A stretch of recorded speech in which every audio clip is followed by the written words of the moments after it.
In the name of the noble knights, I dub thee Sir Bricks-a-lot.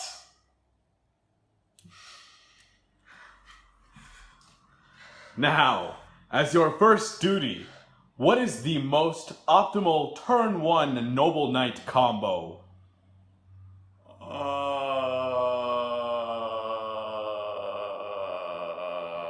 Hey everybody, Joseph Rothschild here, aka MBT, back again with another episode of 10-Minute Testing. While I was busy losing 3 consecutive go-rounds at regionals this weekend, several other people were crushing tournaments of their own, one of whom, Irbricksceo, won his invite with a Noble Knight build that, as any of my stream viewers can attest to, I was not capable of playing. So let's see just how big-brained Tuert's TCG Triumph can get. Presenting Noble Knights. So here's the list, and whoa. I'll let you drink that in for a second. It's not every day your eyes are assaulted by a 1-3 UA midfielder split. As always, I'll give you a background about the archetype, a little bit of a discussion about what I hope the deck can do, and of course, the card by card. So firstly, for those of you that don't know, Noble Knight is one of the first TCG exclusive archetypes, a beautiful series of monsters from Arthurian legend dressed up with a repulsive new rarity. Unfortunately, like most Western legends, reading it makes you realize they aren't all they were cracked up to be. The cards, while admittedly cool, started to lose their platinum luster once you discover they're not particularly good at anything. There have been several different reimaginings of what makes Noble Knights so noble. Some of them are Gemini retrains, some of them special summon from the hand, some float as Xyz, some rank up, but none of them resolved the biggest issue with the gaudy gallants. Their round table was a little too rectangular and brick-shaped.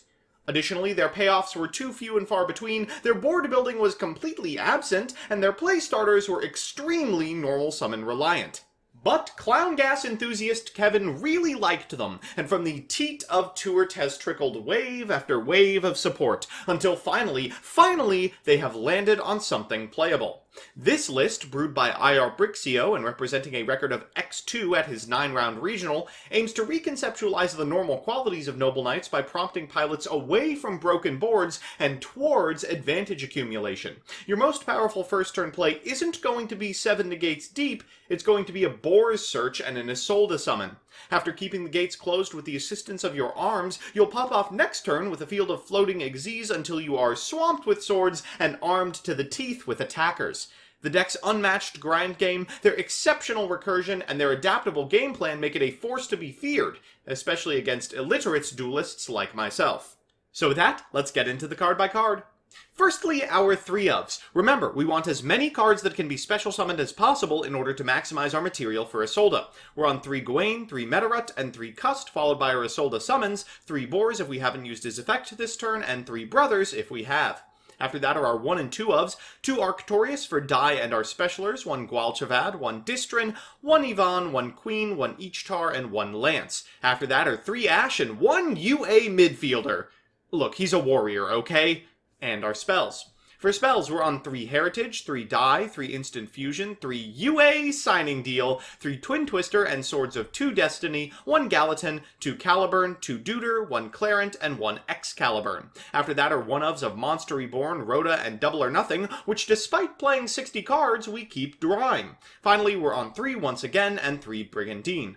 In the extra, we're on Raijin as our instant fusion target, to each Arctorius to get those pesky Isolde swords out of our grave, to Cust to out 2019 boards, Utopia Double to steal games, Borals, Appaloosa to make use of extra material, and 3 Isolde doing what she was intended to, instead of featuring in some degenerate Go-Key FTK. So with that, let's jump into the games. Our first match is up against Demise Cosmo. Now, Demise Cosmo is a very interesting take on this archetype. It trades off Cosmo's ability to break boards with about $200 in Phantasme money. Unfortunately for us, our opponent is not going to have to rankle with this critical weakness because they're going first. Let's see if we can play through it. They're going to lead with a copy of Cosmo Town and an emergency teleport for a copy of Tin Can. At end step, they'll activate the effect of Tin Can, getting to hand a Dark Lady. They always seem to find the effect negation. In draw phase, they're going to activate Trap Trick to fetch a copy of Back to the Front and pass it back to us. We'll activate UA signing deal for midfielder C, already paying dividends, and then we'll equip it with a Destiny. Our opponent, sniffing what we are up to, is going to reborn a Dark Destroyer, but that happens on a new chain and our Destiny will protect us. We'll go into Isolde and activate the Grave Effect of Destiny to equip it to Isolde. We'll activate her effect to get a copy of each tar, and then her second effect, which our opponent will negate. Thankfully for us, it does not destroy the Isolde because of Destiny. We'll now normal summon a copy of Brothers and special summon basically our entire hand. We'll activate the second effect of Brothers before overlaying. We're going to go into Arctorius and normal summon a Boars that we drew off of the Brothers. We'll Arfiduder and, shoot, it's a Scythe. Well, still not a big deal. We'll re-equip the Arfiduder onto this copy of Boars so we can send a once again to the graveyard. Then we'll activate Gwen's effect in graveyard to get a token. We'll go to battle phase. Our opponent's going to tag from Dark Destroyer into Slip Rider, destroying our Gwen, which prompts an end of our turn. Our opponent will draw for turn. We'll activate once again as soon as possible, fiending for an Ash Blossom off the top. We don't find it, but we do find extenders. Our opponent's going to add a copy of Tin Can, then shuffle it back for a Solemn Strike. They'll attack into our copy of Isolde twice, finally ridding it from the board, but giving us both Destiny's Grave Effect and a copy of Heritage back in the hand. They'll eat our token, which is no big deal, before tagging out for a copy of Dark Destroyer to destroy our Boars. We will go into a copy of Distrin using once again from deck, and then pop our opponent's Scythe on the re-equip from Deuter. They're going to set a copy of Strike and pass it back to us, and we should be able to pop off from this position. We're going to lead with a copy of Arctorius. They're going to Solemn Strike, but we have plays. We're going to activate once again for Gwalchavad. We'll activate Heritage afterwards. We're going to normal summon a Brothers and activate its effect to empty our hand. We'll activate its second effect to draw a card off the top, and what do we find? But, a die. That's pretty dead at this point in the game. We're going to re-equip this copy of Destiny onto Gwalchavad and activate his effect to get this Brothers back. We'll then activate the effect of Isolde for 5, getting Lance from deck, so we can overlay into a copy of Cust, returning everything that can be targeted, and overlay for a copy of King Arctorius, putting a bunch of arms back on this sucker. We're going to destroy our own Cust, so we can float into a copy of Big Arctorius again. We have 5 arms, and we'll go to battle phase.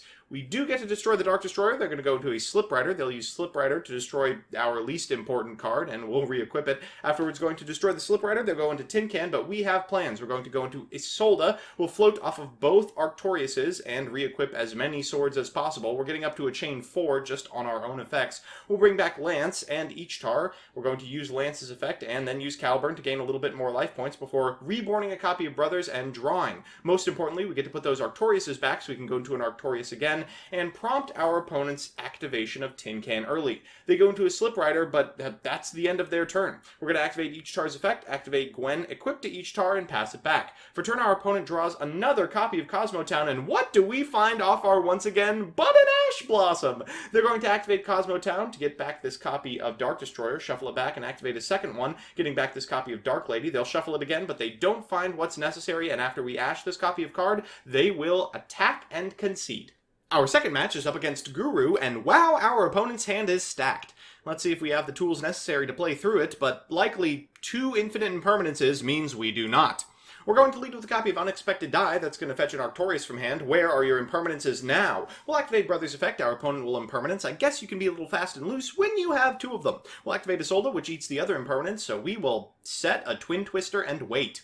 Our opponent draws a second copy of Extravagance for turn. That's pretty good for us, and what do they find off the Extravagance but the third one? We do have the Twin Twister for this copy of Hidden City, and importantly, we sent an only one. For turn, we draw a copy of Ash, just a little bit too late. We're going to activate Isolde's effect. They'll Ash it. Okay, then we will activate the Grave Effect of once again to get a copy of Lance. We'll normal summon a copy of Boars and start attacking. We get in for a fair amount of damage, but the real fireworks start in main phase 2. We'll activate Lance, destroying our copy of Isolde for a Deuter. We'll equip our Boars with the Deuter, and then use Boris' effect to get a copy of Gwen to our hand. Afterwards, we're going to Xyz summon a copy of Arctorius, equipping a whole bunch of swords to him alongside Gwen herself. We'll pass it back to our opponent and wish them good luck. Our opponent draws an Effect Veiler, just a little bit too late, and activates a second Extravagance, which we will Ash.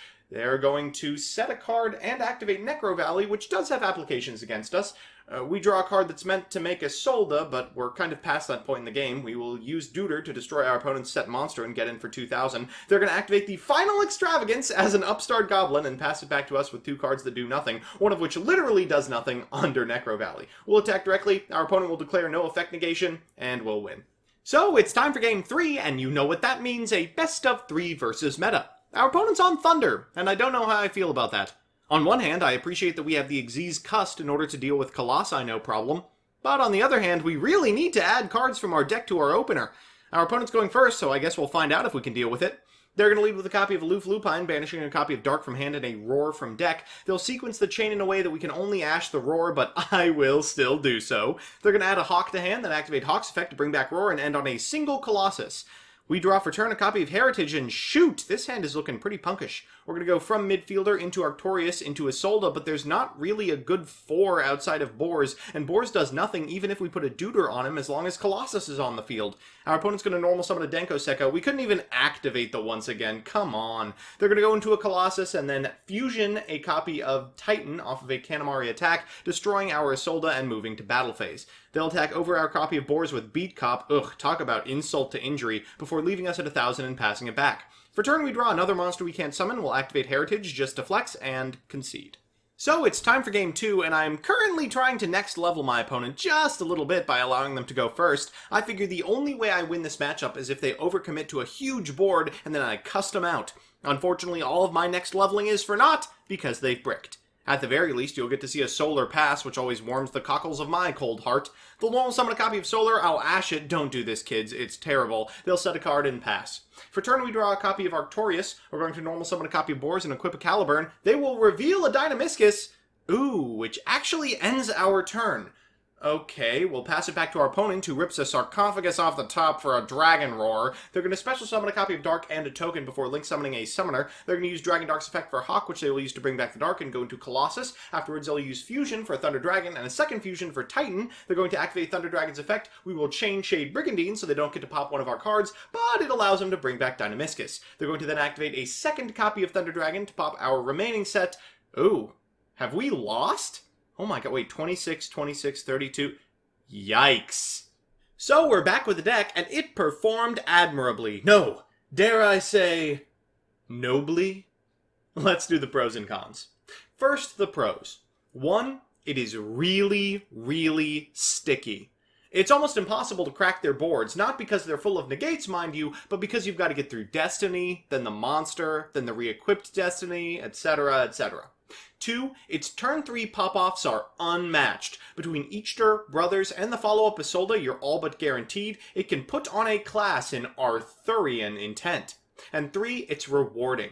Pilots who are able to navigate its maze of lines will see results, and becoming familiar with the deck isn't something your opponent will be able to do over the course of a match, meaning you'll always be at a monumental knowledge disparity. And the cons. 1, it's hard. I mean, as you can see, I was so bad at plumbing its depths that I had to call in a ringer to play the on-screen matches, and even then, a single slip-up could have cost him the match. 2, there are choke points. Granted, they vary between hands as to what they are, but an opponent who can put up 6 negates, Pendulum, will take advantage of that. And 3, you're not a meta deck, so you're not able to make meta plays. It can be disenfranchising to spend so much brain power building a board just for your opponent to activate Gold Sarcophagus and full combo you. All in all, it's a style of deck that the meta is ill-equipped to handle. And if you've got the mind for nobility, you might just be able to make these knights unite. So that's that. While I appreciate all of my viewers, a special thanks to my patrons, especially Crispy, Michael Salmure, Utterly J, Distrin, Lucas Geardis, Adam Trevino, Second, Lieutenant Labcoat, Fiore, Meepmoto27, Adrian Bra, Adam Sundquist, Isaac Jackson, Donnie Fillerup, and Mika Reichman. If you want to see me play the decks I make on this show on stream, I'm on twitch.tv/mbtygo every Monday from 7 to 9 p.m. Eastern Standard Time. Otherwise, I'll see you next time.